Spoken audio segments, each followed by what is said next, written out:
That work? Yeah, that works for me. So, okay, from an outsider's perspective, you can put this on two things.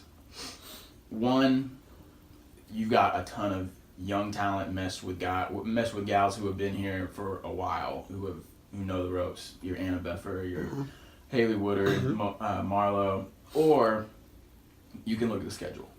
Which do you think it's a mixture of both? That's kind of where I'm seeing it, but I want to hear it from you. Yeah, I think it's a mixture of a bunch of things. I think our sophomore group this year that were freshmen last year, they played a ton of minutes last year, and that was through necessity.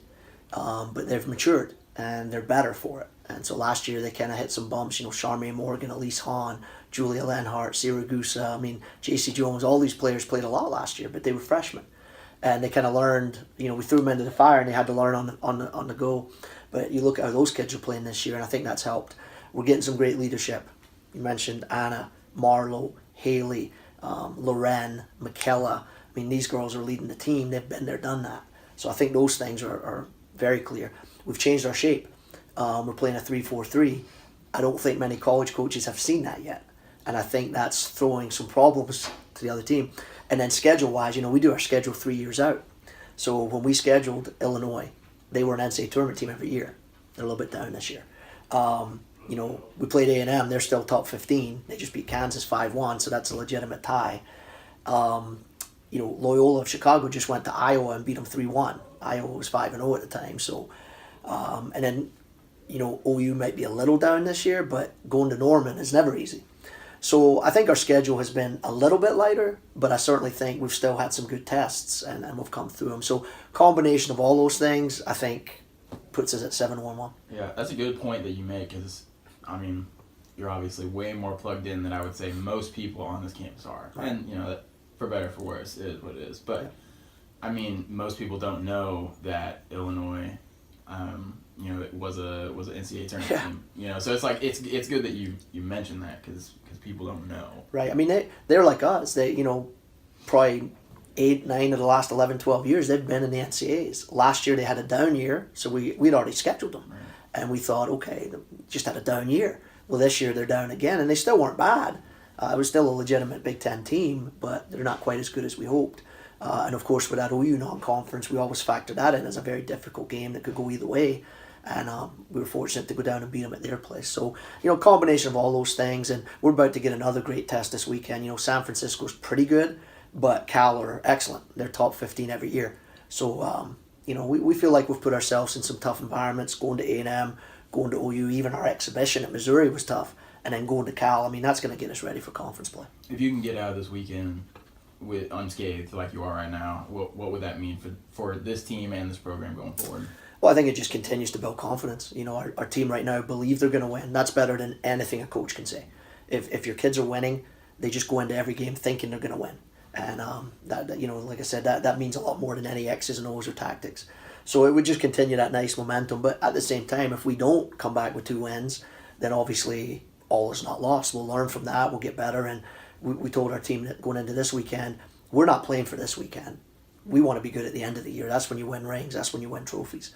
So we're happy with our start, but we haven't won anything yet. And we just keep stressing that to the team. You got to stay focused. You feel like you guys have hit kind of a flow. I was listening to a video last night from a major league pitcher. He's on an 18-win streak. And he said that there's just no distractions. Like, you just come in, for you gals, it's come in, kick the ball around, and go play a game. Yeah. And there's no other distractions. Is that kind of where y'all are at right now? I think so. We haven't hit a ton of adversity this year, which is great. But we've had a couple of injuries. We went to A&M minus 2 starters. This weekend we were down 2 starters and a backup who plays a ton of minutes. So we've had a little bit of adversity, but it hasn't really, there's been nothing major that's happened, and you hope that continues. But yeah, our kids are buying into the system. They really believe in each other. We've got a nice rotation going now where we kind of know roughly who's going to start and who's going to get minutes.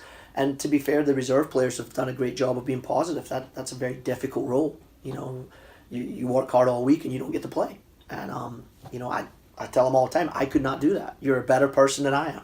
But they've been out there positive, cheering on their teammates. So, yeah, everything's flowing right now. But again, who knows what happens this weekend? Maybe we do hit a little adversity, and let's see how we deal with it. Yeah. You guys have never ran 3 in the back. Yeah. Well, kind of. So last year, it was interesting. We had Calhoun as a center back last year, Right. super athletic. And we had a couple of different players play with her. But about mid-season, we were getting exposed back there because we were starting 3 freshmen and Calhoun. And we thought, man, we're too open. We're getting scored on too easily. So we went to, I'd call it more of a 5-back last year, but it was 3 center backs. But our wide players stayed back a little bit. And it was more to kind of stop the bleeding. And we went on a run where we beat Texas away, we tied Kansas away, and we beat Tech away in that system. So we thought, there's something to this. So at the end of the season, we sat down before the spring and did a little bit of study, and we thought, okay, we return Siragusa, we return Hahn, we return Tresfield. They're 3 of our best 11 players for sure. Well, how do you get them all on the field? If we play 2 center backs, somebody's on the bench. So we thought, this back 3's pretty good. And then you've got Charmé, you've got Claire, and we knew Hannah Webb was coming in. So we thought, well, we're pretty good there at wide back. So I actually looked, Chelsea in the EPL, the men's team, they play 3-4-3. I looked at that. Wales had an unbelievable European Championship playing in a 3-4-3. And it's really flexible. And I just started looking at how it suited our players and what we could do differently, and watching video and reading and all that. And so this spring we trained it just to, number 1, see if we could coach it, and then number 2, see if the kids could adapt to it. And they did okay. But then preseason we went with it full bore. We said, this is our system, win, lose or draw, we're going to stick with it. And it's definitely helped. But we tell our kids all the time, shape's important, formation's important, but how the players play on the day is more important than any of that. I could put them in some bizarre shape, and if all 11 kids play really well, we probably win anyway. Yeah. You know. Yeah, it seems like, because you definitely have like just gone for it. Yeah. Which can be scary, I assume. Yeah, I was a little nervous. I'm not gonna lie. It was brand new. Because like last year, I think it might have been last year, maybe the year before, but you ran like a 4-1-3-2. Correct. Very attacking. Yes. But you were in between. Like it was one game you'd be. Yes. One game you'd be there, and then the next you'd be in a 4-3-3. Yeah, we changed it a little bit. 4-3-3. So. Yeah.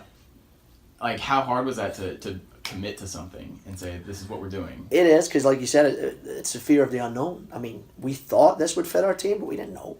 I mean, you don't know till you play. And then thankfully, the Missouri game was big for us, because we said we're playing this shape no matter what.